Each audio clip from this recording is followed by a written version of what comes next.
자, 말 나온 김에 다음 팀으로 넘어가겠습니다. 자, 또 하나의 프리미어리그 팀이 있죠. 맨체스터 시티는 네.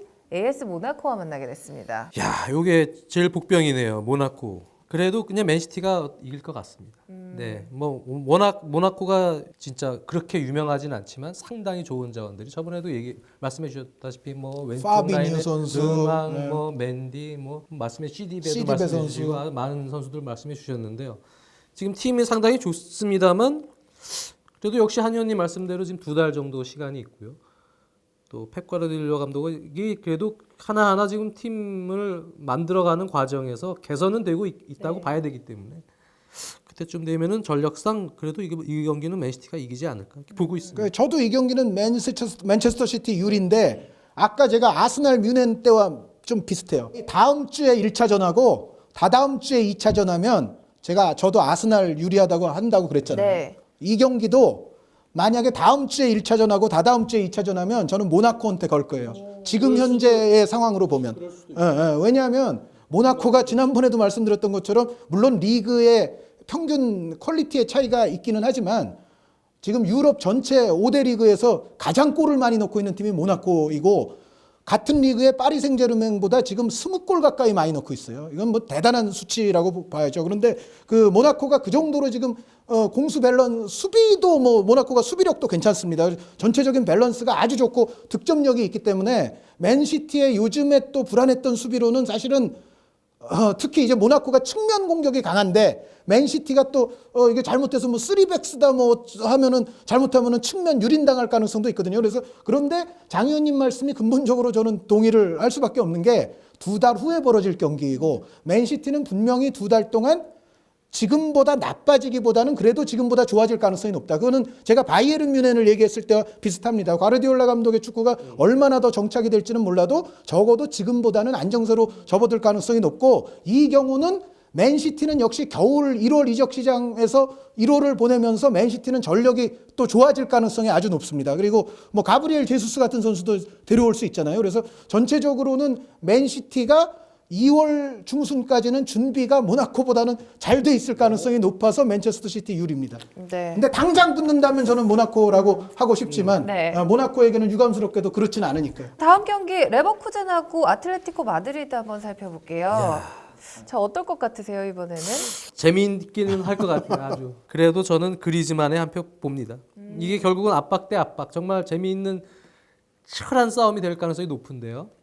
우당탕탕 사실 레버쿠젠이 압박을 열심히 하긴 합니다만 무언가 5% 부족한 세밀함과 결정력 이런 것들이 그래도 큰 경기에서 고기도 먹어본 사람이 맛을 안다고 아틀레티코의 공격진이 그래도 하나 더 넣어줄 수 있을 것 같아요. 그때쯤이면 그리즈만이 다시 이제 득점포를 좀 가동을 했을 것이다. 그럼요. 그래서 아틀레티코 마드리드에게 일단은 많은 전문가들이 아틀레티코 쪽으로 보겠죠. 근데 저도 그렇게 봅니다. 네. 요거는 제가 조사해 본 바로는 유럽에 한 10명의 평론가가 있으면 네. 한 9명이 아틀레티코인 것 같아요. 9명 이상이. 예, 그러니까 저도 아틀레티코 유리입니다. 그러니까 아틀레티코가 그런데 지금 문제가 하나 있어요. 얀 오블락 선수가 그 저희 녹화 기준으로 오늘 새벽인가 하여튼 어깨 수술을 받았어요. 네. 어깨 수술을 받아서 이 경기까지는 못 나옵니다. 그렇죠. 그러니까 그 8강쯤 가면 아틀레티코가 만약에 통과를 한다면 그때쯤엔 모르겠습니다만 요 16강까지는 무조건 못 나와요. 기본적으로 3개월은 지금 걸리기 때문에 그 오블락 골키퍼가 못 나오는 와중에 이제 모야 골키퍼가 들어선다는 점, 그거는 이제 아틀레티코 입장에서는 상당한 이제 마이너스 요인임에는 틀림이 없고, 반면에 레버쿠젠은 거의 뭐 시즌 초부터 도움이 안 됐던 벨라라비 선수가 이 경기쯤에는 가능할 겁니다. 지금 벨라라비 선수가 거의 지금 돌아와서 훈련에도 가담이 돼 있는데 그렇다고 해서 뭐 연말 이전에 출전시킬 것 같지는 않고 이제 1월 휴식기가 지나고 나면 이제 분데스리가에서 벨라라비 선수가 모습을 보일 거예요. 그래서 그럼에도 아틀레티코 우세를 예측하는 것은 역시 레버쿠젠은 분명히 높은 지역에서의 프레스를 걸어서 아틀레티코를 아주 괴멸시키려고 우당탕탕 나올 겁니다. 그런데 문제는 그렇게 할 때에 결정력이 과연 충분할 수 있겠느냐에 대해서 저는 상당히 의문이 들어요. 아무리 골키퍼가 오블락이 아니라 모야가 선다 할지라도.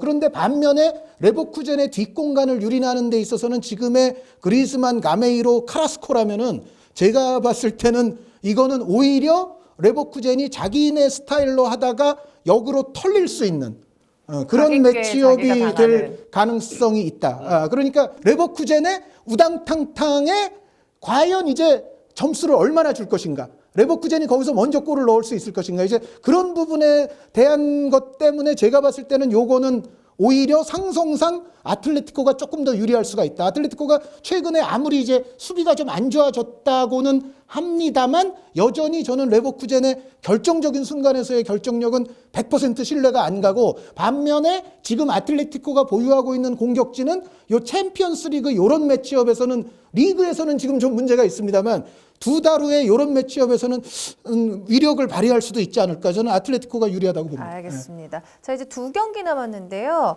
벤피카하고 도르트문트부터 한번 살펴볼게요. 이 경기 어떻게 보시나요? 글쎄요, 도르트문트의 그 포르투갈 클럽 상대 전적을 최근 경기를 좀 보면 올 시즌에도 조별리그에서 벤피카는 아닙니다만 스포팅 리스본에게 2번 모두 이겼고요. 지난 시즌도 유로파리그에서 FC 포르투에게 2번 다 이겼어요. 도르트문트가요.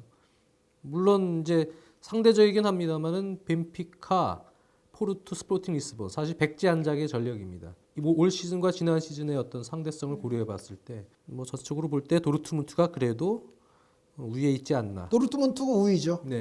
도르트문트가 그 리그에서의 상황을 보면 두 팀이 아주 다릅니다. 도르트문트는 지금 분데스리가에서 고생하고 있고, 벤피카는 최근 3년 연속 우승을 했고, 올 시즌에도 지금 현재 녹화 기준상 보면은 벤피카의 우승이 꽤 유력해 보입니다. 최근에 스포르팅 리스본과의 또 맞대결에서도 이겼기 때문에 벤피카가 나름 그래도 승점 차를 약간 지금 벌려놓으면서 1위를 지금도 달리고 있고, 그런데 이제 벤피카의 가장 중요한 변수 중에 하나는 겨울 이적 시장에서 제 생각에는 벤피카 선수 한 2명 정도는 이탈의 가능성도 있어요. 네. 그 3명의 후보가 있는데 곤살로 게데스 선수, 넬송 세메도 선수, 세메도 선수, 그렇죠. 넬시뉴라고도 하는데 네, 네. 요즘은 세메두라고도 더 많이 하더군요. 네, 그리고 오른쪽 수비.